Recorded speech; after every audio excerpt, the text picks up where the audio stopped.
சிவசங்கரா தேவனே, ஸ்ரீ சிவசங்கரா தேவனே. சங்கரம் சிவசங்கரம். Question from Govindan sir. எல்லா உயிரும் என்னுயிராயின, எல்லா உலகும் என் வசமாயின என்கிறார் வள்ளலார். தாங்கள் என்னிடத்தில் எப்படி இறைவன் இருக்கிறானோ அதே மாதிரிதான் இறைவன் எல்லா உயிர்களிடத்திலும் குடியிருக்கிறான் என்று அடிக்கடி தங்களது அருளுரையில் கூறியிருக்கிறீர்கள்.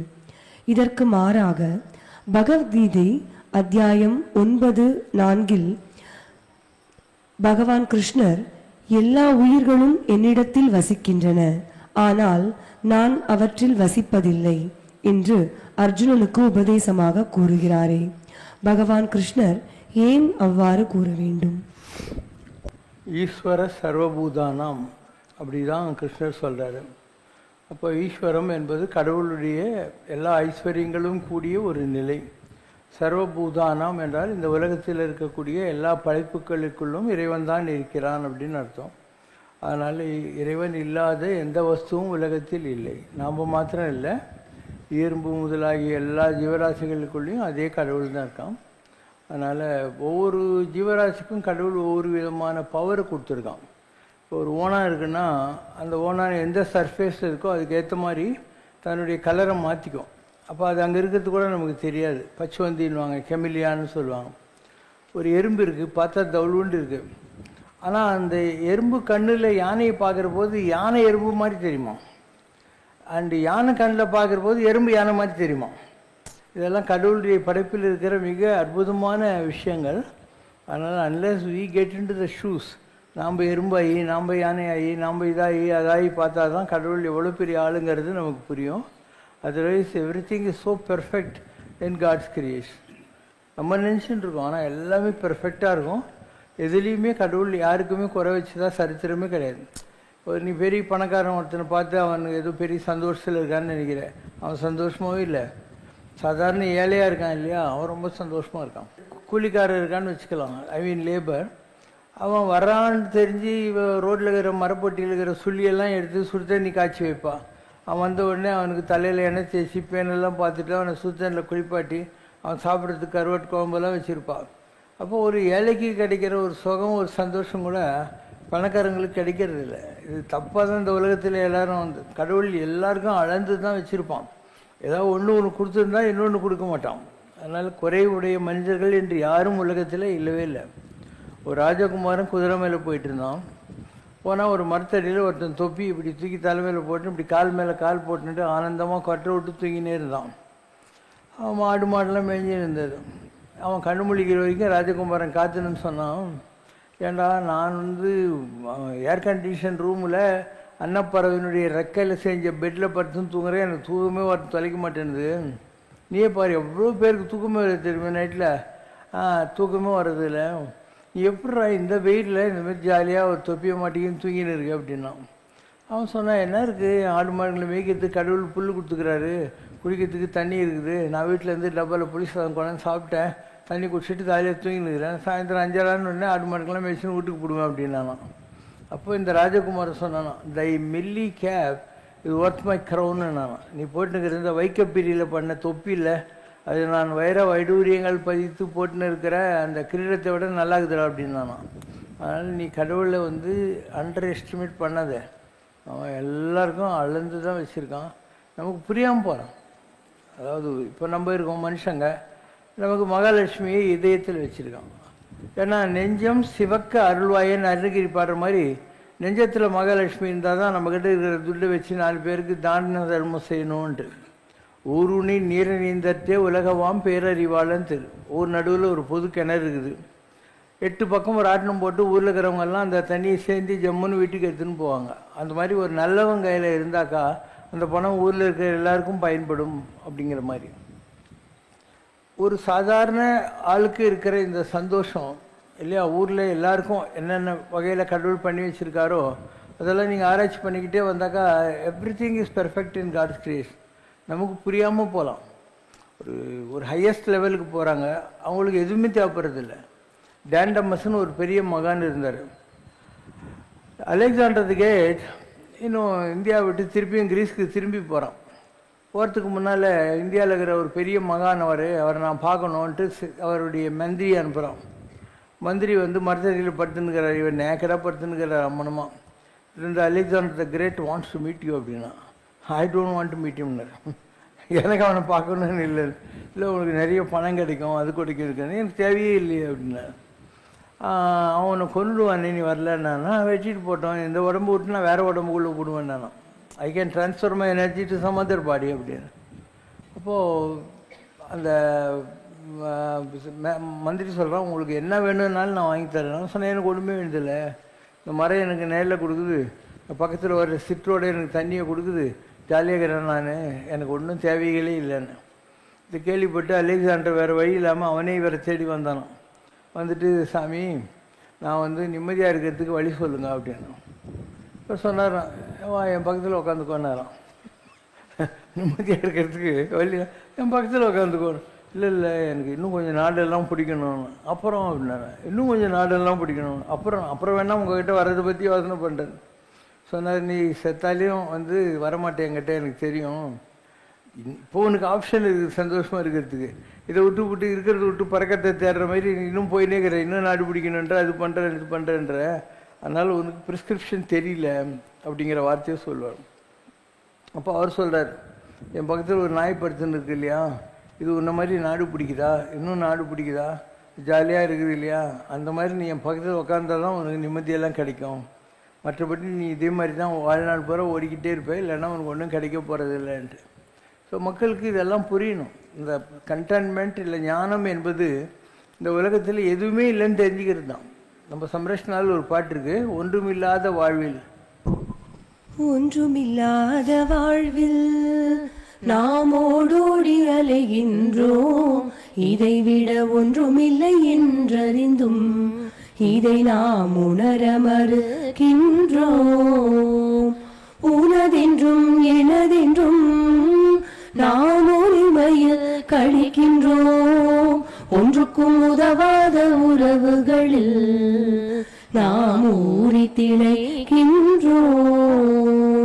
பணம் புகழ் பெரிதென்று நாம் பரிதவி தழுகின்றோம், ஒரு பதவி கிடைக்கவென்று நாம் பகட்டாய் திரிகின்றோம். உண்மை சந்தோஷமதை உண்மையாய் உணரச் செய்வார் இவரை உபயோகித்த பின்னே நாம் உதறியிருக்கின்றோம்.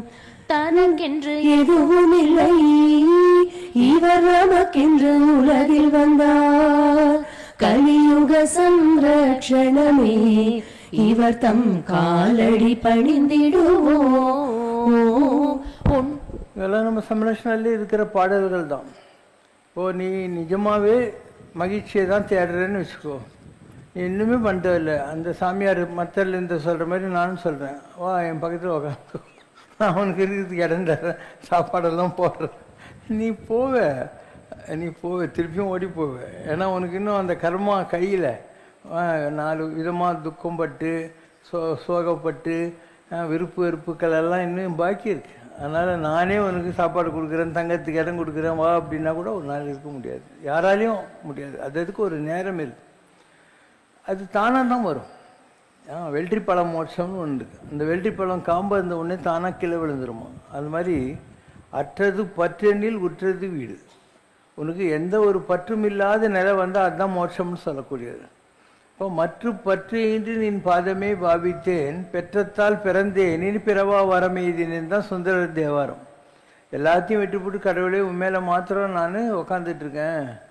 அந்த பற்றுக்கள் அற்ற நிலை இருக்கு இல்லையா, அதனால் அந்த நிலை வந்தாச்சு அப்படின்னாக்கா அதுக்கு மேலே ஒன்றுமே இல்லை, இந்த உலகத்தில் அடைவதற்கு ஒன்றுமே இல்லை.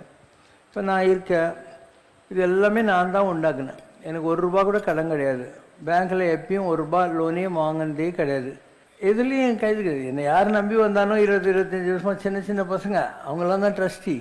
வெளியில் போய் பாரு ட்ரஸ்டினாக்கா அவன் ஊர்லெல்லாம் வசூல் பண்ணிட்டு இருப்பான், பெரிய பெரிய பணக்கார இண்டஸ்ட்ரீஸ்லாம் கூப்பிட்டு அவங்கள தான் ட்ரஸ்டியெல்லாம் போட்டிருப்பானுங்க. எங்கே அப்படி இல்லை. அப்போ இவ்வளோ பெரிய ப்ராப்பர்ட்டி உண்டாக்கிட்டு நாம் எதுவுமே வேணான்னு உட்காந்துருக்கோம் இல்லையா, அதுதான் ஏஸ் லெவல். யாதனின் நீங்கியான் யாதனின் யாதனின் நீங்கியான், எதுவுமே வேணான்ட்டு யார் விட்டானோ. இடும்பை யாதும் அல்லன், யாதனி யாதன் நீங்கியான் இடும்பை அதனின் அதனின் இல்லைன்றார். அவனுக்கு இந்த உலகத்தில் அவனை பாதிக்கிற மாதிரியான ஒரு விஷயம் எதுவுமே கிடையாதுன்னு அர்த்தம். ஒன்றாலும் முடியுமா? சரி, நான் இப்படி இருக்கிறதுனால எனக்கு ஏதாவது குறை இருக்கா? அதுவும் கிடையாது. நான் எனக்கு சொந்தமாக எந்த ப்ராப்பர்ட்டியும் கிடையாது. இங்கே இருக்கிற எல்லாம் நான் தான் பண்ணேன். நான் ஏதோ ஒரு ரூமில் தங்கிக்குவேன். 2-3 ரூம் இருக்குது. எல்லா இடத்துலையும் எனக்கு ஒரு 4-5 துணி வச்சுருப்பாங்க, அவ்வளோதான். மற்றபடி பேஸ்ட்டு ப்ரெஷ் எல்லாம் வச்சுருப்பாங்க. எனக்குன்னு எந்த ப்ராப்பர்ட்டியும் இல்லை. சூட்கேஸ் கூட கிடையாது நம்மக்கிட்ட. ஏன்னா ஊருக்கு போகிறப்ப தேடி பிடிச்சி ஏதாவது இருந்தாக்கா கொடுப்பாங்க. அண்டு என்னுடைய ஃபுட்டு ஒவ்வொரு காலத்தில் எங்கேருந்தோ வரும். ஸோ ஏதோ ஒரு காலத்தில் யாரோ ஒருத்தர் சாப்பாடு போட்டுருவாங்க, அவ்வளோதான் எனக்கு தேவை. நான் ரொம்ப அளவாக தான் சாப்பிடுவேன். அற்றால் அளவறிந்து உண்கன்ற மாதிரி ரொம்ப கம்மியாக தான் சாப்பிடுவேன். அண்ட் வேறு என்ன தேவை இருக்குது? ஒன்றும் இல்லை. நான் இது வரைக்கும் கடைக்கு போனதே கிடையாது. வெளிநாடெல்லாம் போகிறேன், அங்கே கூட ஒன்றுமே வாங்கின்னு வர பழக்கமே கிடையாது. நான் இங்கேருந்து ஒரு பேண்ட் ஷர்ட்டு போட்டுன்னு போவேன்.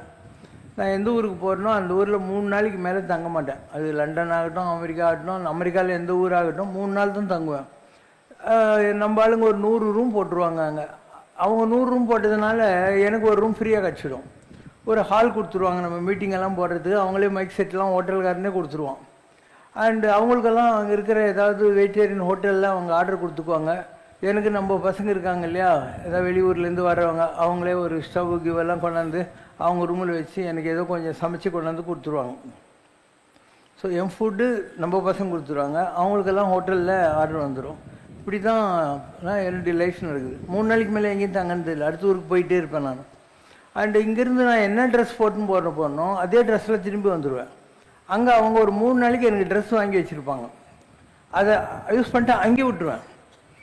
இந்த மாதிரிலாம் உன்னால் முடியுமா? நீ சொல்லி பார்க்கலாம். எந்த தேவைகளும் இல்லாத ஒரு நிலைன்னு ஒன்று இருக்குது உலகத்தில். நான் ஒரு கொட்டேஷன் ஃபார்ம் பண்ணேன் லாங் பேக்.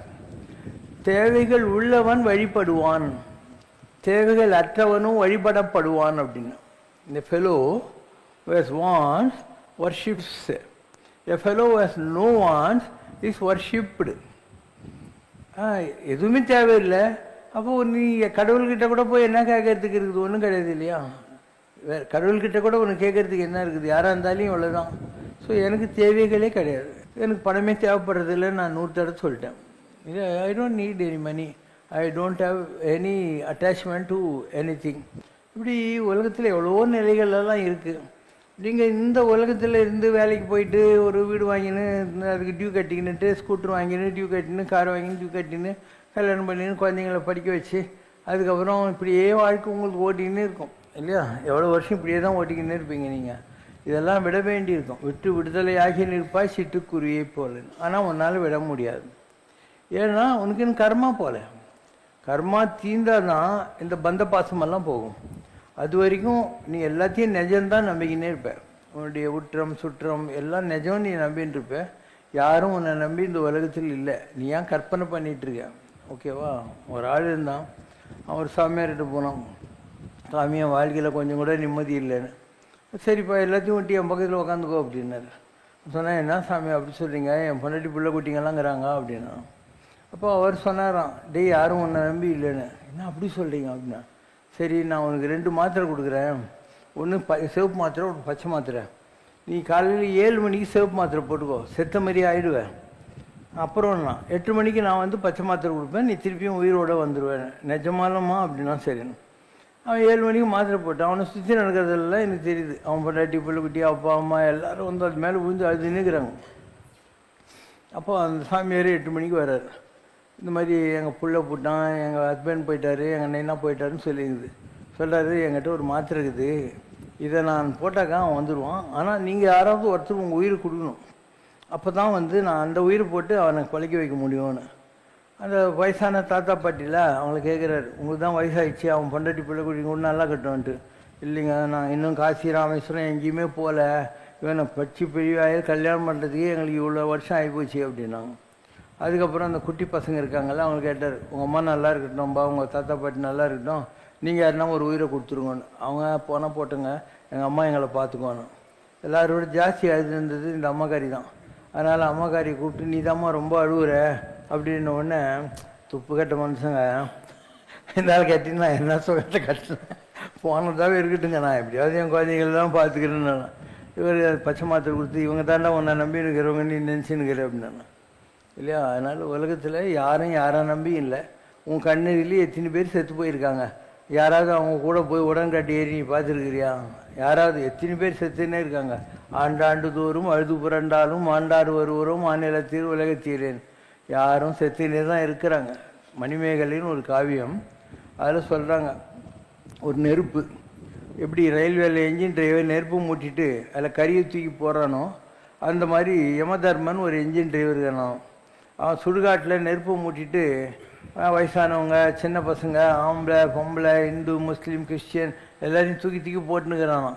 அதை பார்த்து கூட என் மனிதர்களே, இந்த வாழ்க்கை நித்தியமானது என்று நீங்கள் தவறாக நினைத்து கொண்டிருக்கிறேன்னும். முதியோர் என்னான் இளையோர் என்னான் கொடுந்தொழிலாளன் கொண்டனன் குயிப்பை வழல்வாய் சுடலை தின்ன கண்டும். வயசானவங்க எல்லாம் சென்னையில் கொடுந்தொழில் செய்கிற யமதர்மன் அந்த சுடுகாட்டு நெருப்பில் போட்டு பொசிக்கின்றிருக்கானே, இதை பார்த்து கூட உங்களுக்கு இந்த உலகம் புரியலையா அப்படின்னு அர்த்தம்.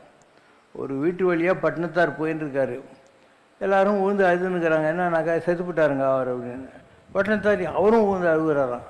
ஏங்க சாமி உங்களுக்கு ரொம்ப வேண்டி வரான்னு. அதெல்லாம் ஒன்றும் இல்லை, அவர் போட்டாருன்னு நீங்கள்லாம் அழுவுறீங்க. நீங்கள் போகிற போது எனக்கு தகவல் வராது, அதனால் உங்களுக்காக தான் இப்பயே அழுகுறேன்னாரான். அதனால் உலகத்தில் எல்லோரும் சாவாங்க, நீங்கள்லாம் சாவக்கூடாதுன்னு நினைக்கிறீங்க. உங்கள் எதிரிலேயே கிருஷ்ணம்பேட்டைக்கும் லைலா காலேஜ் சுடுகாட்டுக்கும் டெய்லி 4 பணம் போயிருந்தாங்குது. நீங்கள் என்ன பண்ணுறீங்க? ஸ்கூட்டரை காரனை பாட்டி இன்றைக்கி ரொம்ப நல்ல சகுனம்ன்றேன். எவனோ சத்தா உனக்கு நல்ல சகுனமா பாவி இல்லையா? இப்படி தான் ஜனங்க அவங்களே ஏமாத்தின்னு. அதை பார்த்து நானும் இந்த மாதிரி ஆவேன்னு என்னைக்காவது தெரியணும் இல்லையா? நமக்கு புரியணும் இல்லையா? புரியறதில்லை. இப்போ நாங்கள்லாம் அப்படி இல்லை, எப்பயுமே சாவத்துக்கு ரெடியாகிறோம். வேலை நம்மனும் வருவானேல் தம்பி தனைய துணையாகும். உம்பர் வரவும் திருத்தணிகை மலைமேல் இருப்பார்க்கு தும்பக்குடலை எடுக்காமல் அல்லும் பகலும் அலைகின்றேன் சிவ கனியை சேர கருதுகிறேன்றார். தேவர்கள்லாம் கும்பிட்ற திருத்தணி மேலே இருக்கிற முருகனுக்கு பூக்காவடி எடுக்கிறத விட்டுவிட்டு நான் எப்போ பாரு சோத்தை தின்னுபிட்டு டாய்லெட்டுக்கு போயிட்டு அழுதுன்னு உட்காந்துருக்கேன். இந்த உலகத்தில் இன்னும் கூட்டாடிச்சுன்னு உட்காந்து இருக்கணும்னு சொல்லிட்டு கடவுளை பற்றி நினைக்கணும், கடவுள்கிட்ட போய் சேரணுங்கிற எண்ணமே எனக்கு வரமாட்டேன்னுது அப்படிங்கிற வார்த்தையை சொல்கிறார். எவ்வளவோ இருக்குது இந்த மாதிரி விஷயங்கள். நாம் என்ன நினைக்கிறோம்? நம்ம வாழ்க்கையில் மரணம் வராதுன்னு நினைக்கிறோம். நம்ம எதிரிலே எல்லாரும் செத்துனுக்கிறாங்க, ஆனால் நம்ம சாகவே மாட்டோன்ற மாதிரி ஒரு மித்தில் மாட்டினே இருக்கோம். நான் நிறைய பேர் பார்த்துட்டேன். ஒரு யமதூதன் இருந்தான், அவனை ஒரு உயிர் எடுத்துன்னு வர சொல்லி அனுப்புகிறான் யமன். வந்து பார்க்குற போது அப்போ தான் டெலிவரி ஆகிருக்கு ஒரு குழந்தை.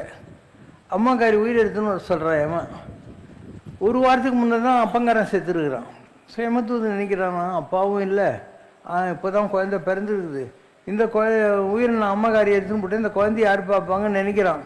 அதுக்குள்ளே வேற ஒரு யமதூதன் நினச்சி இந்த அம்மா உயிரை எடுத்துன்னு போடுறாங்க. இவன் மேலே போனோடனே யமன் சொல்கிறான், உனக்கு தேவலோக ரகசியம் தெரியல, அதனால் எப்போ தேவலோக ரகசியம் தெரிதோ அப்போ தான் நீ மேலே வரலாம் அப்படின்னு தூக்கி போட்டுறாங்க பூமியில். இவன் அம்மனமாக கண்ணங்கரேன்னு சொல்லி ஒரு பார்க்கில் குளிரில் நடுங்கின்னு உட்காந்துன்னு இருக்கான். ஒரு டெய்லரு சந்தைக்கு போயிட்டு வரான். என்னடா குரல் கேட்குதுன்னு சொல்லி அந்த இதில் போயிட்டு இவன் பார்க்குறான், துணி இல்லாமல் இருக்கான். அவன் மேலே இந்த துணியை கொடுத்து இதை கட்டிக்கின்னு என் கூட வாண்டுறான். இவன் பேசவே மாட்டான் கடைசி வரைக்கும். வீட்டுக்கு கூட்டின்னு போயிட்டு இந்த திண்ணை மேலே இருன்றான். இவன் அந்த இல்லை. கொஞ்ச நேரம் கழித்து பொண்டாட்டிக்காரி கதவு திறந்து இன்றைக்கி என்ன வருமானம்ன்றான். ஹஸ்பண்ட்காரன் சொல்கிறான், ஒன்றும் இல்லை இன்றைக்கி அப்படின்னு. தண்டசோறு அப்படின்னா கதவு மூட்டுன்னு உள்ளே போடுறான். கொஞ்ச நேரம் கழித்து வர்றான். வந்து சரி சரி வா கோட்டிக்கோன்றான். சொல்கிறான், ஒரு விருந்தாளி இருக்கான், விருந்து புறத்ததான் தான் உண்டல் சாவா மருந்தேன்னு வேண்டற்பாட்டுன்னு திருவள்ளுவர் சொல்லிக்கிறாரு. அதிதி தேவோபவ, அவனுக்கும் கொஞ்சம் சாப்பாடு போட்டுடலான்ட்டு. இவளுக்கு கோவம் வருது. ஒரு தொடப்பக்கட்டை எடுத்துன்னுட்டு அப்பளக்கட்டை எடுத்துன்னுட்டு அந்த விருந்தாளி அடிக்கிறதுக்கு வர்றான். அந்த விருந்தாளி இவன் முகத்தை பார்க்குறான், நேராக போயினேக்கிறான். கொஞ்ச நேரம் கழிச்சு சரி சரி வான்றான். வந்து திரும்பி அவன் முகத்தை பார்க்குறான். கண்ணங்கரேன்னு இருந்தான் இல்லையா, அவன் உடம்பு கொஞ்சம் அப்படி கலர் வருது. ஒரு 10 வருஷம் ஆகுது. 10 வருஷம் ஆனோடனே ஒரு குதிரை வண்டியில் ஒரு பணக்கார பொம்பளை, ஒரு 10 வயசு இருக்கிற ஒரு பொண்ணு அண்டு ஒரு கை குழந்தை 2 பேரையும் கூட்டின்னு, இந்த பொண்ணுக்கு கை கொஞ்சம் சரியில்லை, கொஞ்சம் லூஸ் விட்டு தைக்கணும், இந்த சின்ன குழந்தைக்கு நல்லா நார்மலாக தைச்சிடு அப்படின்னு. இவன் அந்த பணக்காரியை பார்க்குறான், அந்த 10 வயசு குழந்தையை பார்க்குறான், லேசாக சிரிக்கிறான். இவன் உடம்பு கொஞ்சம் பழைய கலருக்கு வருது. இன்னொரு 5 வருஷம் போகுது. இவன் இதுக்குள்ளே டெய்லர் ஆகிட்டான். காஜா போட்டுன்னு தான் இப்போ மேஜர் டெய்லர் ஆகிட்டார். ஸோ ஒரு கார் வந்து நிற்கிது. அதுலேருந்து ஒரு பணக்காரன் இறங்கி ஒரு 10 மீட்ரு துணி கொடுத்து இதில் நல்ல சூட் கோட்டு எல்லாம் தைக்கணும், ஒரு 20 வருஷம் தாக்கு பிடிக்கிற மாதிரி நல்லா தைங்க அப்படின்னா. இவன் சரின்றான். டெய்லர் அசிஸ்டண்ட்டு தான் இப்போ ஏமாத்துவதேன் அவங்ககிட்ட கொடுக்குறான். அவன் ஒரு நாள் சுமக்கிறான், 2 நாள் சுமக்கிறான். 3ஆம் நாள் சொல்கிறான், ஏன்டா இவ்வளோ நாள் நல்லா இருந்தே நீ டெலிவரிக்கு வருவான்டா பணக்காரன் அப்படின்னு ஒன்று இவன் டருன்னு அதை ஒரு கிழிக்கிச்சு அதில் ஒரு மெத்த ஒரு தலைகணி உர தைக்கிறான். அப்போ கார் வந்து நிற்கிது. சார் ட்ரெஸ்ஸெல்லாம் தைக்காதீங்க, எங்கள் முதலாளி மண்டைக்கு போட்டார், அதனால் அவர் சுடுகாட்டுக்கு கூட்டின்னு போகிறதுக்கு ஒரு மெத்த ஒரு தலைகணி உரம் என்ன தைச்சிருங்க அந்த ட்ரெஸ்ஸில்ன்னு. அவன் பார்க்குறான், என் உடம்பு அப்படியே கோல்டு மாரி ஆகிப்போகுது. வீட்டு வாங்கின்னு மேலே போகிறான். போகிறபோது சொல்கிறான், நீ யாராப்பா, வாழ்க்கையில் 3 தடவை தான் சிரிச்ச, ஒவ்வொரு தடையும் உன் கலர் மாதிரி இப்போ எங்கேயோ போயின்னுக்கிற, நீ யார் என்னன்னு சொல்கிறான். நான் தான் வந்து யமதூதன், தேவலோக ரகசியம் தெரியாத வரைக்கும் நீ வர வேணான்னு சொல்லி என்னை பூமியில் தூக்கி போட்டாங்க. நான் என்ன தெரிஞ்சுக்கினேன்னா, நான் வந்து பார்க்கிலேருந்து உங்கள் வீட்டுக்கு வந்தேன்னா கரண்டி எடுத்து உன் பொண்டாட்டி என்னை அடிக்க வந்தா. அப்போ அவளுடைய ஃபேஸில் மூத்த தேவி, எழுத்து கூட்டிக்கோ, மூத்த தேவி இல்லை, அவள் தெரிஞ்சானா அந்த வறுமைக்கெல்லாம் இருக்கிற ஒரு இது டேட் தெரிஞ்சா 10 நிமிஷம் கழிச்சு சரி வா அப்படின்னு கூப்பிட்டா. அப்போ முகத்தில் ஸ்ரீதேவி தெரிஞ்சுது. அப்போ ஜனங்க ஏழையாக இருக்கிறதும் பணக்காரங்களாக இருக்கிறதுக்கும் வித்தியாசம் இவ்வளோ தானா அப்படின்னு புரிஞ்சுக்கிட்டேன். தேவலோக ரகசியம் ஒன்று, கடவுள் யாரையுமே இந்த உலகத்தில் கஷ்டப்பட்டுன்னு படைக்கிறது இல்லை. வள்ளலார் சொல்கிறார், சும்மாடு கட்டி சுமந்து உழல்வோரை காண்கையில் ஐயா சிதம்பர தேவான் என்னை வணங்காத பேரன்றோ. தலையில் சும்மாடு வச்சுன்னு விறகு சுமந்துன்னு போகிறாங்களே, அவங்கள பார்க்குற போது தான் தெரியுது நடராஜா, அவங்க ஒன்று கும்பிடலப்பா, கும்பிட்டுருந்தா இப்படியா கஷ்டப்படுவாங்க. அறத்தாரிது வேண வேண்டா சிவிக்கு பொறுத்தானோடு ஊர்தான் இடை. யார் என்ன தர்மம் பண்ணியிருக்கான்ட்டு நீ யோசனையே பண்ண வேணாம். ஒருத்தன் பல்லக்கில் உட்காந்துன்னு போகிறான், 4 பேர் தூக்கின்னு போகிறாங்க, தூக்கின்னு போகிறவன் தர்மம் பண்ணலை, அவன் உள்ளே உட்காந்து போகிறவன் பண்ணியிருக்கான், அதனால இந்த டிஃப்ரென்ஸ் இருக்குது. அதனால் இந்த விஷயம் நான் தெரிஞ்சுக்கிட்டேன். ஸ்ரீதேவி அந்த தேவி வர்றதுக்கு இவ்வளோதான் டிஃப்ரென்ஸ்ன்னு தெரிஞ்சுக்கினேன். 10 வருஷம் கழிச்சு அந்த பணக்கார பொம்பளை வந்து நல்லா லூசு விட்டு தேயின்னு சொன்னால பெரிய பொண்ணுக்கு, அந்த பொண்ணு தான் இந்த குழந்தைக்கு யார் கதி, அப்பாவும் இறந்து போயிருக்கான், அம்மா உயிரை எடுத்துட்டாக்கா யார் பார்த்துக்குவாங்கன்னு நினச்ச அந்த குழந்தை தான். ஆனால் கடவுளுடைய திட்டத்தில் அவள் ஏழைத்தாய், பணக்காரி, இந்த மாதிரி இவளை நல்லா பார்த்துக்கிறதுக்கு ஒரு அம்மாவை கடவுள் ரெடி பண்ணி வச்சுருக்கான். அவன் வந்து ஆல்டர்னேட்டிவ் சோர்ஸ் ரெடி பண்ணியிருக்கான். இது நான் தெரிஞ்சுக்கிட்ட தேவலோக ரகசியம். நமக்கு புரியாமல் போகலாம், ஆனால் கடவுளுக்கு தெரியும். 3வது 3 நாளில் சாக போகிற கிழவன் பணக்காரன் இன்னும் 20 வருஷம் தாங்குற மாதிரி நல்லா இந்த ட்ரெஸ்ஸு தைக்கிறான். எனக்கு தெரியும், நான் தான் எவன் டிபார்ட்மெண்ட் ஆச்சே, அதனால் 3 நாளில் போடுவான்னு தெரியும். அதுக்கு தான் நான் தலைகாணி வரைக்கும் அதுவும் தைச்சி வச்சேன், சுடுகாட்டுக்கு எடுத்தும் போட்டுன்னு சொல்லி. இது தேவலோக ரகசியம் 3. இந்த 3 தெரிஞ்சால் போகணும், இந்த உலகத்தில் நீ வாழ கற்றுக்கலாம். அதனால் எது நடந்ததோ அது நன்றாகவே நடந்தது, எது நடந்து கொண்டிருக்கிறதோ அது நன்றாகவே நடந்து கொண்டிருக்கிறது, இனி எது நடக்குமோ அது நன்றாகவே நடக்கும். இதுதான் பகவத்கீதையினுடைய எசன்ஸ். அதனால் உங்கள் லைஃப்பில் கூட இதே தான். இப்போ நான் இருக்கேன், நான் தான் சொல்கிறேன், எனக்கு பேக்ரவுண்டே கிடையாது. I am from ordinary village in நார்கா டிஸ்ட்ரிக்ட். எங்கள் அப்பா ஒரு எலிமெண்ட்ரி ஸ்கூல் வாத்தியார், நாங்கள் 3 பாய்ஸு 3 கேர்ள்ஸு. சாப்பிட்றதுக்கே வழி இல்லை. என்ன இருக்குது அந்த காலத்தில் வாத்தியாருக்கு 150 ரூபா 200 ரூபா தான் சம்பளம் இருந்திருக்கும். 1954 நான் சொல்கிறது. கஷ்டப்பட்டு தான் வளர்ந்தோம். ஆனால் அதுக்கப்புறம் நான் கோயம்புத்தூரில் போய் ஃப்ரீயாக படித்தேன். ராமகிருஷ்ண மிஷன் பெருநாயக்கம்பாளையத்தில் படித்தேன். ஸ்காலர்ஷிப் கிடச்சிது. அதுக்கப்புறம் இஸ்லாமிய காலேஜில் வந்து அந்த ஸ்காலர்ஷிப் வச்சு படித்தேன். மெட்ராஸுக்கு 10 ரூபாய் எடுத்துன்னு வந்தேன். ஒரு கடைக்காரியாக ஏறி இறங்கின பிராட்வேல 3வது கடை 3/95 பிராட்வே வரபோது வேலை கிடச்சிச்சு. என்னுடைய ஃபஸ்ட்டு சம்பளம் 250 ரூபா 1968. அதே கம்பெனியில் நான் 10 வருஷத்துக்குள்ளே 6000 ரூபா சம்பளத்துக்கு போனேன். அதுக்கப்புறம் 1978 68 வேலைக்கு சேர்ந்தேன். 78 வரைக்கும் வேலை செஞ்சேன். வாழ்க்கையில் எல்லாத்தையும் பார்த்தேன். 78 ஓன் பிஸ்னஸ் ஆரம்பித்தேன். அப்புறம் 3 பஸ்ஸு 4 லாரி கன்மேன் போட்டு பேங்க்குக்கு பணம் எடுத்துன்னு போகிறதுக்காக currency chest operation 6 van 3 car. இதுக்கப்புறம் Mysore sandal soap Jeffrey Manners Glaxo டிடிஸ் இந்தியாக்கெல்லாம் ஃபுல் நார்த் மெட்ராஸ் பாரிஸ் கார்லேருந்து பொன்னேரி வரைக்கும் நான் தான் ஸ்டாக்கிஸ்ட்டு. ஸோ வாழ்க்கையில் எல்லாத்தையும் பார்த்தேன். ஸோ இதெல்லாம் லைஃப்பில் ஒவ்வொன்றா நடந்தது. எனக்கு பேக்ரவுண்டே இல்லை, அதெல்லாம் வந்துச்சு. அப்புறம் ஒரு ஐயப்பசாமி கோயில் கட்டினேன். அந்த கோயில் கட்டினேன் 48வது நாள் I had the experience of death.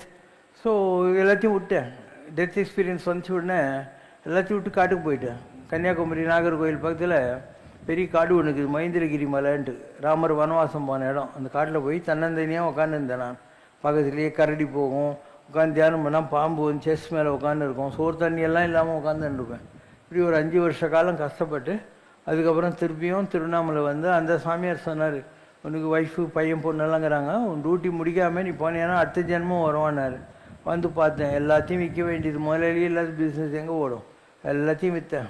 அதுக்கப்புறம் ஐ ஸ்டார்டட் அஃப்ரெஷ். ஒரே வருஷத்தில் ஒரு மாடர்ன் பிரெட்டுக்கு ஒரு லாரி வாங்கி விட்டேன், மெட்ராஸ் பாண்டிச்சேரி போயிட்டு வரதுக்கு. ராகவேந்திரா ஷிப்பிங்னு ஒரு ஷிப்பிங் கிளியரிங் ஆஃபீஸ் ஆரம்பித்தேன். அதுக்கப்புறம் கொரியர் 2 ஃப்ரான்ச்சைஸ் எடுத்தேன், வாலாஜா ரோட்டில் ஒன்று, லிங்கிச்சேரி ஸ்ட்ரீட்டில் ஒன்று. ஒரே வருஷத்தில் 5 லட்சம் சம்பாதிச்சேன். பையன் பொண்ணு எல்லாரையும் படிக்க வச்சேன், அமெரிக்காவுக்கு அனுப்பிச்சிட்டேன். ஒய்ஃபும் அவங்க கூட போய் செட்டில் ஆகிட்டாங்க. ஜனவரி 16, 1996 எனக்கு சாமி சொன்ன மாதிரி நான் சாமி ஆகிட்டேன். நான் எவ்வளோ வருஷம் ஆச்சு, 4 + 25 29 வருஷம் என் குடும்பத்தை விட்டு. நான் இது வரைக்கும் அமெரிக்கா 35 தடவை போயிருப்பேன். என் ஒய்ஃபு பையன் பொண்ணெல்லாம் நான் பார்க்கவே மாட்டேன், அங்கேயே தான் இருக்காங்க, எனக்கு தெரியும். நான் யாரையும் பார்க்க மாட்டேன். அண்டு இங்கே இருக்கிற இந்த ஃபுல்லாக வந்து நீங்கள்லாம் என்னை தேடி வந்தவங்க தானே. இப்படி ஒரு வாழ்க்கை இருக்குது. அதுக்கு ஒரு God's plans are master plans. இந்த பந்த பாசத்தை விட வேண்டியிருக்கும். நீ ஞானி ஆகணும்னா அட்டாச்மெண்ட்டை விட வேண்டியிருக்கும். நீ இதை பிடிச்சின்ட்டு விடுன்னா அது எங்கே விட போகுது, நீ தான் பிடிச்சின்னுக்கிறத, நீ தான் விட வேண்டியிருக்கும். பற்று இன்றி நீ பாதமே பாவித்தேன் தான் ஆன்மீகம். நான் எல்லாத்தையும் விட்டு நான் வசதியாக தானே இருக்கேன், எனக்கு என்ன பஞ்சம் இருக்குது, ஒன்றுமே இல்லை. சரி, மற்ற சாமியாரங்களாவது உங்களை நம்பி இருப்பாங்க, அவங்களுக்கு அந்த ஆசிரமத்தை நடத்துறதுக்கு ஏதோ பணம் வேணும். அவங்க சன்னியாசியாகி தாடி வச்சுருந்தா கூட ஆசிரமம் நடத்துறதுக்கு அந்த பக்தர்கள் கிட்ட தான் அவங்க பணத்தை எதிர்பார்ப்பாங்க. எனக்கு அது கூட தேவையில்லை, ஐ எம் கார்பரேட் காட். அதனால் எனக்கு பணம் இருந்துக்கிட்டே இருக்கும், எனக்கு எதுக்குமே பஞ்சமே கிடையாது. இதெல்லாம் உங்களுக்கு புரியாது. அதனால் if you want to leave totally, you have to leave totally. நீ முழுதுமாக வாழ வேண்டும் நினைச்சா முழுதுமாக விட வேண்டி இருக்கும். அது மாதிரி நீ விட மாட்டேன். அதனால தான் உனக்கு இன்னும் ஞானம் கிடைக்கல. ஞானம் என்பது இதுதான். ஞானம் என்பது திரௌபதி 2 கையும் தூக்கிட்டு அந்த வானாத ரட்சகான்னு உடனே புடவை வந்துச்சு அவளுக்கு. 2 கை தூக்கு, அப்போ கடவுள்கிட்டேருந்து உனக்கு எல்லா ஹெல்ப்பும் வரும். இதுதான் ஆன்மீகம். ஸோ அவ்வளோ ஈஸி இல்லை. சிவசங்கர் பாபாவுடைய நிலை நீ பார்ப்ப, அவன் வந்து காவி கட்டின்னு அது இது வச்சு கையில் வாத்தோட்டை குச்சி வச்சுன்னு பெரிய சாமியாருன்னு நீ நினச்சின்னு. நான் தான் உலகத்திலேயே பெரிய சாமியார். அதாவது எல்லாம் இருக்கணும், உனக்கு சாப்பிட்றதுக்கே ஒன்றும் இல்லை. நான் விரதங்கிறேன்னு சொன்னால் அது எவ்வளோ பொய். சாப்பிட்றதுக்கு வடப்பாயசோடு இருக்கணும். நான் இன்னைக்கு புரட்டாசி சனிக்கிழமைங்க கிருத்திங்க சஷ்டிங்கன்னு சொல்லிட்டு சாப்பிட மாட்டேன்னா அது விரதம். ஸோ சிவசங்கர் பாபா விரதம் இருக்கிற ஆன்மீகவாதி, பட்னி இருக்கிற பிச்சைக்காரன் கிடையாது. இது உனக்கு என்ன புரிய போகுது இல்லை? So people will understand my ஆன்மீகம் in some time. In the coming time they will understand. That time is soon coming on this earth. Soon it is coming. Right? Next question. Question from Priya Shruti. Dear Baba, who is the little dwarf Muyalagan in Lord Nataraja Tandavam? Though he is an Asura, he got the blessings of his holy feet. Though should it be considered a boon to the dwarf or a punishment? If the highest boon for a seeker is getting to Lord's feet and staying at his feet, then this sounds like a great blessing to the Ashura. Please share your thoughts. தாருகாவனம்னு ஒரு இடம் இருந்தது. இந்த தாருகாவனத்தில் இருந்த ரிஷிகள், ரிஷி பத்தினிகள், இவங்களுக்கெல்லாம் பயங்கர தெனாவட்டு கொழுப்பு. எங்களுக்கு கடவுளே தேவையில்லை, நாங்கள் யாகம் ஹோமம் இது மூலமாகவே எங்களுக்கு வேண்டிய எல்லா தேவைகளையும் அடைஞ்சிடுவோம் அப்படின்னு கடவுளை அவங்க கும்பிடல. சிவபெருமான் என்ன பண்ணுறாரு, ஒரு அழகான பிட்சாடனர், ஆனால் ஒரு சாமி, ஒரு பிச்சை எடுக்கிற ஒரு பரதேசி, but very handsome. And Vishnu இருக்கார் இல்லையா, அவர் மோகினி, இந்த வேடம் எடுத்து வராங்க. இந்த பிட்சாடனரை பார்த்த உடனே ரிஷி பத்தினிங்கெல்லாம் அவர் அழகில் மயங்கி அவர் பின்னால் போட்டாங்க. அண்டு இந்த ரிஷிங்க இருக்காங்க இல்லையா, அவங்க விஷ்ணு மோகினி பின்னால் போட்டாங்க. அதனால அவங்களுக்கு கர்ப்பபங்கம் ஆயிடுச்சு. இவங்க என்ன பண்ணுறதுன்னு சொல்லி ஒரு பெரிய யாகம் வளர்த்தாங்க. செய்வினன்னு வாங்க, ஆபிச்சாரம் அப்படின்னு. ஆபிச்சாரம்னா யாரையாவது அழிக்கிறதுக்கு செய்கிறது. அந்த யாகத்தில் பயங்கர விஷம் கக்கிற ஒரு பாம்பு அனுப்புகிறாங்க. அந்த பாம்பு சிவனை அழிக்கிறதுக்கு வருது, அது கழுத்தில் சுற்றி விட்டுக்கிறாரு. ஒரு குட்டி சாத்தான் மாதிரி ஒருத்தன், அவன் தான் முயலகன், அவனை அனுப்புகிறாங்க. இவர் அவனை கால் கீழே போட்டு மெரிச்சிக்கிட்டு டான்ஸ் ஆட ஆரம்பிச்சிடுறாரு. ஆனால் நீங்கள் கேட்கிற கேள்வியில் இருக்கிற முயலகன் என்பவன் சிவனை அழிப்பதற்காக அனுப்பப்பட்டவன். அவர்கிட்ட இருக்கிற பாம்பும் அவர் அழிக்கிறதுக்காக ஏவப்பட்டது தான். ஆனால் சிவபெருமானுக்கு தெரியாத விஷயமா இல்லைதான். அதனால் அந்த முயலகன் என்ன பண்ணார், கால்கடியில் போட்டார். இன்றைக்கி நீ நடராஜரை கும்பிட்டியானா முயலகனையும் சேர்த்து தானே கும்பிடுற. இன்றைக்கி நீ நடராஜரை கும்பிட்டியானாக்கா பாம்பையும் சேர்த்து தானே கும்பிட்டுன்னு உட்காந்துருக்க. அப்போ கடவுள் யாரையும் வெறுப்பதில்லை. Hate the sin but not the sinner. ஒருவன் செய்கிற தவறுகளை நீ வெறுக்கணும், தவறு செய்தவனை வெறுக்க தேவையில்லை. ஏன்னா இந்த உலகத்தில் 3 விதமான ஆட்கள் இருக்காங்க. இப்போது கிருஷ்ணர் இருந்தார், அவர் ஜெயிலில் இருந்த யசோதை கிட்ட தேவகி கிட்ட பால் குடித்தார். அதுக்கப்புறம் யசோதை கிட்ட ஆயர்பாடியில் வந்து பால் குடித்தார். தேவகி கிட்ட பால் குடித்ததுனால அவருக்கு சத்வீக குணம் வந்துச்சு, ரொம்ப அமைதியாக இருக்கிற அந்த குணம்லாம் வந்துச்சு. கொஞ்சம் அடித்து கொஞ்சம் வளர்த்த யசோதை கிட்ட பால் குடிச்சதுனால ரஜோ குணம் பண்ணுவாங்க, ரெண்டும் கலப்பு, அந்த குணம் வந்துச்சு. கம்சன் வந்து ஒரு ராட்சசி அனுப்பிச்சான், அவள் வேற பால் கொடுத்து தொலைச்சா கிருஷ்ணனுக்கு. இவர் பால் குடிச்சு அவளை கொலை பண்ணிட்டாரு. இல்லை, அவள் பேர் பூத்தனா. ஸோ 3 தாய்மார்கள்கிட்ட அவர் பால் குடிச்சிருக்காரு. ஸோ பூத்தனுக்கிட்ட பால் குடிச்சதுனால அவருக்கு எல்லா கெட்ட புத்தியும் வந்துச்சு. அதுக்கு தமோ குணம்னு பேர். ஸோ சத்துவகுணம், ரஜோகுணம், தமோ குணம். அதனால் கடவுள்கிட்டயே கூட இந்த 3 குணங்கள், 3 சேர்ந்த கலப்பு தான் கடவுள். எலக்ட்ரிசிட்டி இருக்குது, அதில் பாசிட்டிவ் நெகட்டிவ் எர்த்துன்னு ஒன்று இருக்குது இல்லையா, ஆல்ஃபா பீட்டா காமான்னு ஒன்று இருக்குது இல்லையா, புரோட்டான் நியூட்ரான் எலக்ட்ரான்னு ஒன்று இருக்குது இல்லையா, எல்லாத்துலேயும் இந்த மாதிரி இருக்குது. அதனால் கடவுள் கூட ஒரு மனித வடிவில் இந்த உலகத்தில் வருகிற போது குறைகள் உடையவன் தான். காஞ்சியில் பரமாச்சாரியர் இருந்தார், அவருக்கு ஒரு லங்கு வேலை செய்யாது, மணலெல்லாம் போயிடுச்சு அவருக்கு. அதுக்கப்புறம் கொலைப்பட்டினி இருந்து அவர் கிரானிக் அல்சர். அதனால் உணர்ந்த திராட்சை வாழைப்பழ சத்துமோ தான் சாப்பிட முடியும் அவரால், வேறு எதுவும் சாப்பிடவே முடியாது அவரால். ஒரு கண்ணு சுத்தமாக தெரியாது, இன்னொரு கண்ணு சங்கர நேத்திரம் இல்லையா, டாக்டர் பத்ரிநாராயணன் ஆப்ரேஷன் பண்ணி கொஞ்சோண்டு தெரியும். அவர் விளக்கு இப்படி வச்சுன்னுட்டு இப்படி பச்சின்னு உட்காந்துருப்பார். அவருக்கு ஒரு அல்சர் இருக்கிறதுனால வயிற்று இப்படி கெட்டியாக பிடிச்சின்னுட்டு இருக்கார். இப்போ பக்தர்கள்லாம் சொல்கிறாங்க, பெரியவருக்கு இவ்வளோ கஷ்டமா அப்படின்னு. அவர் சொல்கிறார், என் கர்மாவை நான் அனுபவிக்கிறேன், உங்களுக்கு என்ன கஷ்டம் அப்படின்னாரா. அதனால் கர்மாவை அனுபவிக்காமல் இந்த உலகத்தில் யாருமே இருக்க முடியாது. இப்போ காஞ்சி பெரியவரை பற்றி சொன்னான்னா அவன் அனுபவிச்சாருன்னுக்கே ப்ரூஃப் சொல்லிட்டுனா. அதுக்கப்புறம் ரமண மகரிஷி, அவருக்கு ஷோல்டரில் கேன்சர் வந்துச்சா. யோகி ராமசரத்குமார் சாமி, அவருக்கு யூரினரி ட்ராக்கில் கேன்சர் வந்துச்சா. ராமகிருஷ்ண பரமஹம்சர் த்ரோட்டில் கேன்சர் வந்துச்சா.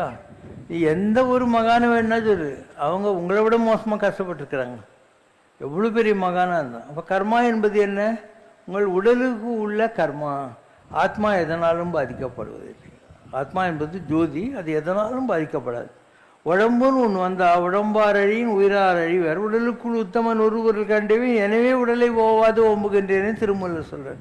அதனால் உடம்புன்னு வந்தால் அவங்களுக்கு கர்மா இருக்குது, நல்லது கெட்டதெல்லாம் இருக்கும், அதை பற்றி கண்டுக்க மாட்டாங்க. நீங்கள் கண்டுக்குவீங்க.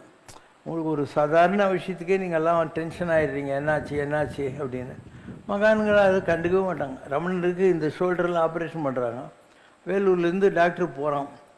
அவன் சொல்கிறான், உங்களுக்கு நாங்கள் மயக்க மருந்து கொடுக்கணும், அனஸ்தீஷியான்னு. அவன் சொல்கிறார், நீ அனஸ்தீஷியா கொடுக்குற போது எனக்கு மைண்டில் கடவுளை நினைக்க முடியுமா முடியாதுன்னா. அப்போனா நான் எவ்வளோ கஷ்டம் வந்தாலும் தாங்கிக்கிறேன், நீ இந்த பண்ணுன்னு சொல்லிட்டு கண்ணாடி ஒன்று மாட்டி இந்த கையில் புக்கு படிச்சுன்னு உட்காந்துதார்.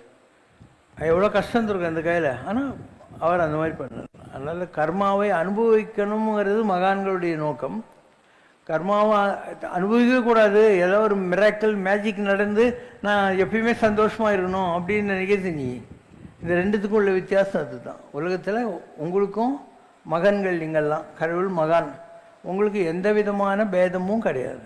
அதனால் 2 பேருக்கும் ஒரே மாதிரி தான் கடவுள் படைக்கிறோம். அந்த resistance, tolerance and the total faith in God, இதுதான் மகான்களுக்கும் உங்களுக்குள்ள வித்தியாசம். இப்போ உங்களுக்கெல்லாம் கஷ்டம் வருது, அது மாதிரி எனக்கு தான் கஷ்டம் வருது இல்லையா. நான் வாழ்நாள் பூரா கஷ்டப்பட்டுருந்தாங்கிறேன். நான் தான் சொன்னேன், சின்ன வயசில் கஷ்டப்பட்டேன், அப்புறம் கோயம்புத்தூரில் போய் படித்தேன், வந்தேன், காலேஜ் விட்டு மெட்ராஸுக்கு வந்தேன், மெட்ராஸ்லேயும் கஷ்டப்பட்டு தானே முன்னுக்கு வந்தோம் நம்ம. அதுக்கப்புறம் கல்யாணம் கட்டிக்கிட்டோம், எல்லாம் வாழ்க்கையில் நல்லது கெட்டது பார்த்துன்னு தான் இருந்தோம். சரி, நம்ம இன்னும் தீர்ந்து வச்சு வாழ்க்கைன்னு பார்க்குற போது நீலாங்கரைக்கு நெருப்பு வச்சு விட்டாரு. அப்போ மாத்திரம் ஒரு சாமி ஆகிட்டு இவ்வளோ பேருக்கு நல்லது பண்ணால் கஷ்டம் வராது இருக்குமா என்ன, நல்லா யோசனை பண்ணுங்க. அதுக்கப்புறம் இங்கே வந்தோம், இங்கேயும் எவ்வளோ ப்ராப்ளங்களை ஃபேஸ் பண்ணி தானே நம்ம போயிட்டுருக்கோம். அதனால் கஷ்டத்தை தவிர்க்க முடியாது. You cannot run away, you have to face it. ஒரு நாய் துரத்துது, நீ வந்து ஓடினா துரத்தின்னு தான் இருக்கும். ஒரு நேரத்துக்கு நில்லு, அப்போது அது நின்றுடும். ஸோ கர்மா என்பது அனுபவிக்க வேண்டிய விஷயம். அதில் உனக்கு நல்லது இருக்குது. ஒரு பேதி வந்தால் பாத்ரூம் போயிட்டு வந்துடு, ரிலீஃப் ஆகிடுவேன். தும்மல் வந்தால் தும்மிடு, வாந்தி வந்தால் எடுத்துரு. அதை விட்டு போட்டு அதை ஏன் கண்ட்ரோல் பண்ணுறேன்? ஸோ கர்மா என்பது அனுபவிக்க வேண்டிய விஷயம். மகான்களுக்கும் உங்களுக்கு இது ஒன்று தான் வித்தியாசம். அவங்க அனுபவிக்கிறதுக்கு ரெடியாக இருக்காங்க, நீங்கள் அவாய்ட் பண்ணணுன்றது தான் உங்களுடைய நோக்கமாகுது. அதுக்கு தான் பரிகாரம், ஜாதகம், ஜோசியம், தகுடு, மோதிரம் இதெல்லாம் பிடிச்சி நாலஞ்சு நினைக்கிறீங்க. எந்த கஷ்டம் வந்துடவே கூடாது வாழ்க்கையிலன்னு நினைக்கிறீங்க. வரும், பிக் ஆர் ஸ்மால், வந்து தீரும். வாழ்க்கையில் யாராக இருந்தாலையும் அவங்க மனித உடல் எடுத்து வருகிற போது அனுபவித்து தான் ஆகணும். மகான்களுக்கும் உங்களுக்கு உள்ள வித்தியாசம் என்னன்னு நான் சொல்லிட்டேன். நீ மகன்லேருந்து மகான் ஆகணும்னா நான் சொல்கிறதுக்கு ரெடியாரு. சுண்ணாம்பு காலவாயில் உட்கார வச்சாலையும் கூட நீ நற்றுணையாவது நமச்சிவாயமேன்னு சொல்லணும். அப்போ தான் நீ அப்பர், இல்லைன்னா லோயர் ஆகிடுவேன். அப்பங்காரனே வந்து கல்லை கட்டி கடலில் போட்டு பாம்பு விட்டு கடிக்க விட்டா கூட ஓம் நமோ நாராயணா சொல்லணும். அப்போ தான் நீ பிரகலாதனாக இருப்ப இந்த உலகத்தில். ஸோ எவ்வளோ மோசமான சூழ்நிலைகள்லையும் கடவுளை விடாமல் இருந்தவங்களுடைய வரலாறு என்பது தான் இந்த உலகத்தினுடைய வரலாறு.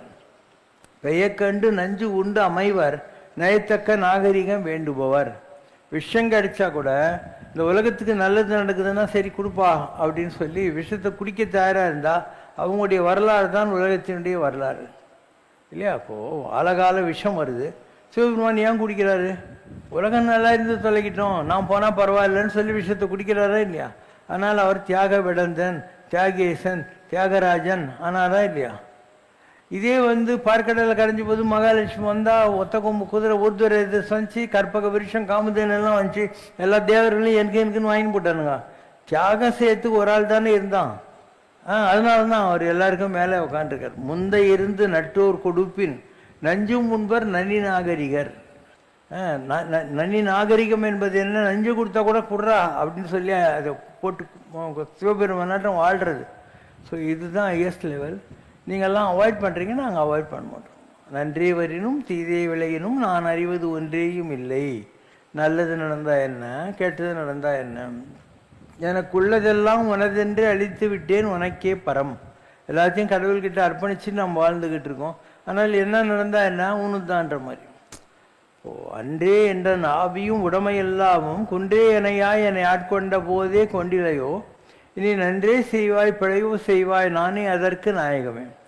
கடவுள் உன்னை ஆட்கொள்கிற போது உன்னுடைய உடல் பொருளாவி எல்லாத்தையும் கடவுள் எடுத்துக்கிறான். அதுக்கப்புறம் நல்லதானா என்ன, கெட்டது செஞ்சா என்ன, அவன் தானே, நீ அவனுடைய பொருள். ஒரு குழந்தைக்குது, அந்த குழந்தை கையில் ஒரு பொம்மைக்குது.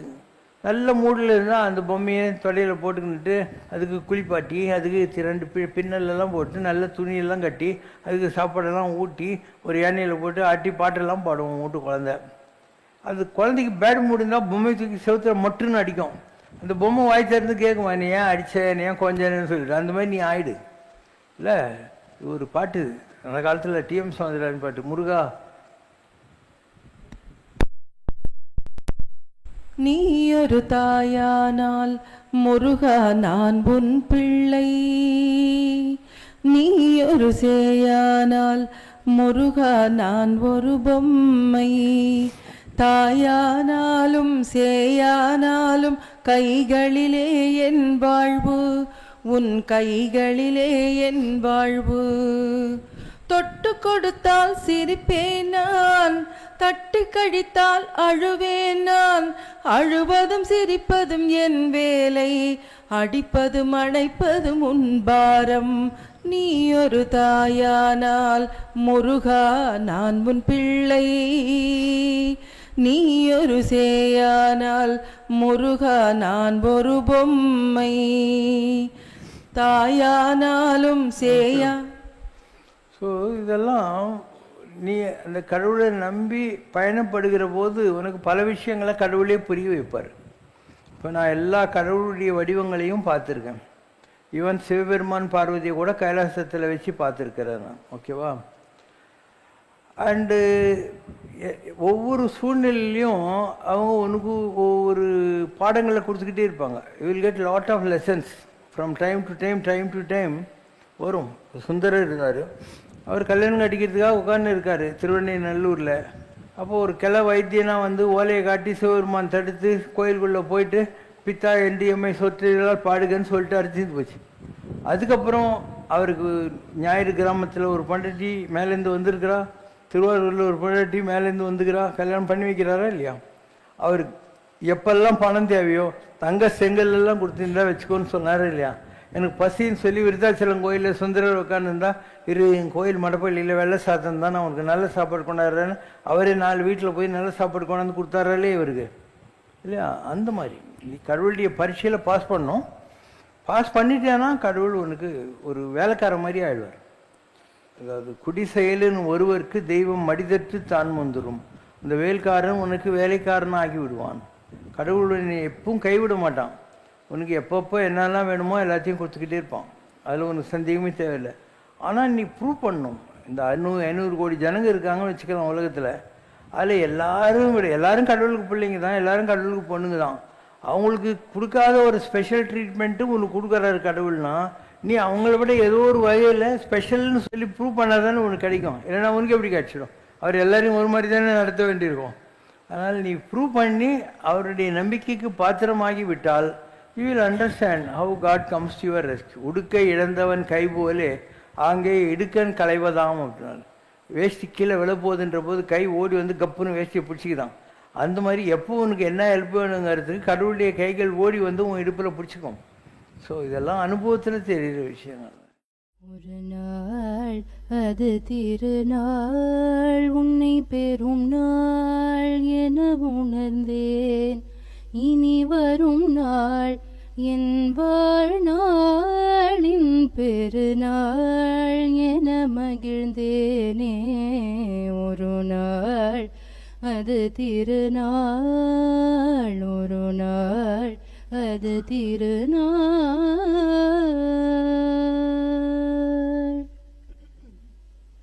இந்நாள் ஒரு பொன்னாள், அது எந்நாள் என்றிருந்தேனே. இந்நாள் ஒரு பொன்னாள், அது எந்நாள் என்றிருந்தேனே. தன்னால் வந்த உன்னால் இது நன்னாள் என தெளிந்தேனே. ஒரு நாள் அது திருநாள், ஒரு நாள் அது திருநாள்.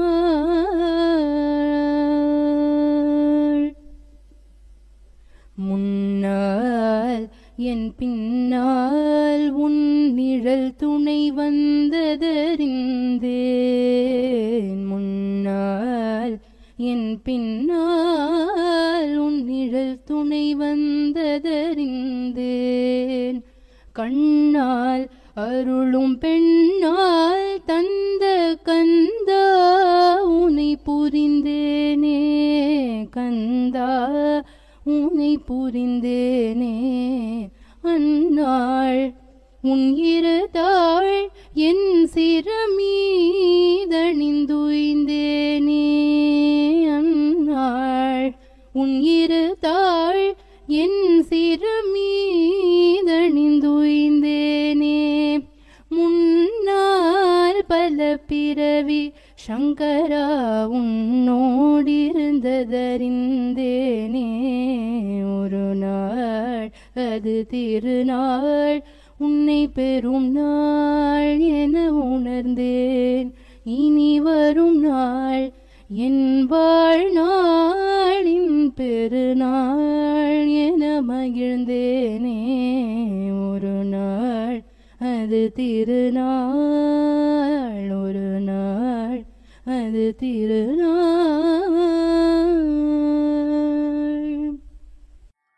அம்மையோடு அப்பனென வந்தவர்க்கு மங்களம், ஆசானும் தெய்வமுமாயானவர்க்கு மங்களம். இத்தரை துயர்களெல்லாம் தீர்ப்பவர்க்கு மங்களம், ஈஸ்வராவதார சிவசங்கரர்க்கு மங்களம். உச்சி முதல் பாதம் வரை உருகிச் சொல்லும் மங்களம், ஊக்கமோடு ஆக்கம் தரும் உத்தமர்க்கு மங்களம். எட்டு திசை எங்கும் பறை கொட்டு போற்றும் புகழ் மங்களம் ஏழுலகும் ஆழ்கடலும் ஏற்றி பாடும் மங்களம் ஐம்புலனை ஆளும் வழி சொல்பவர்க்கு மங்களம் ஐயனிவன் ஆசி பெற்ற அனைவருக்கும் மங்களம் ஒப்புவமை இல்லாத தேவனுக்கு மங்களம் ஓதும் வரை போற்றுகின்ற ஓரிரைக்கு மங்களம் மங்களம் ஜெய மங்களம் மங்களம் சுபமங்களம் மங்களம் ஜெய மங்களம் புவியெங்கிலும் மங்களம். ஓம் ஜெய் சிவ சங்கரரே சுவாமி ஜகத் பரிபாலகரே ஆதி சங்கர அவதாரா அநாத ரக்ஷகரே ஓம் ஜெய் சிவ சங்கரரே அன்னையும் தந்தையும் நீவென்றறிந்தும் அன்பில் நனைகின்றோம் சுவாமி அன்பில் நனைகின்றோம் ஆசானும் இறையாகிய தேவா நின்னடி பணிகின்றோம் ஓம் ஜெய் சிவ சங்கரரே கைலையை பன்முறை வலம் வந்தாய் ஓ கருணாகர கீர்த்தி சுவாமி கருணாகர கீர்த்தி மயிலையில் நின்று வரம் தருகின்றாய் மங்களகர மூர்த்தி ஓம் ஜெய் சிவ சங்கரரே ஆனந்த சாகரம் தனிலம்மையாழ்த்தும் அற்புத அருள் ஜோதி சுவாமி அற்புத அருள் ஜோதி ஆரத்தி செய்து பாடி மகிழ்ந்தோம் அருள்வாய் பரஞ்சோதி ஓம் ஜெய் சிவ சங்கரரே நாராயண நாராயண ஓம் சத்யநாராயண நாராயண நாராயண ஓம் நாராயண நாராயண ஓம் சத்யநாராயண நாராயண ஓம் சத்யநாராயண நாராயண ஓம் ஓம் ஜெய் சிவ சங்கரரே. குறை ஒன்றுமில்லை மறைமூர்த்தி கண்ணா குறை ஒன்றும் இல்லை கண்ணா குறை ஒன்றுமில்லை கோவிந்தா.